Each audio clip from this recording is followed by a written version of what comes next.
अरे ते वरच्या चौकात गटरीचं पाणी तुंबलंय ते नीट करायला सांग त्यांना. हो सांगतो. अहो ऐका ना. अरे यार मॅडम आल्या का रे? हो, आणि त्यांच्या हातात शॉपिंगची पिशवी पण आहे. अरे यार ठीक आहे तुझा. अहो हा बोला ना मॅडम. वातावरण किती रोमॅन्टिक झालं ना. चला ना कुठेतरी फिरायला जाऊ. पाऊस बघितलाय का किती आहे? ठीक आहे, नको जायला. ठीक आहे कुठे जायचंय फिरायला? खडकवासला जवळ मस्त कांदा भजी खाऊन येऊ. जवळपास 136 वेळा जाऊन आला असन गेल्या 30 दिवसात आपण तिथं. ठीक आहे, नको मग खडकवासला.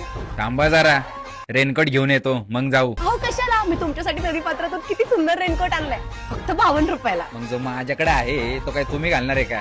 नाही, हा घालायचा आता. बारबी आहे मी. ठीक आहे, नका घालू मग. त्या इकडे आता आणलाय तर. चला आता. कुठे चला? तो आमचा रेनकोट आता तुम्हालाच घालायचा आहे. चला आता छान दिसताय. चला माझा रेनकोट आहे चला नाही भिजणार.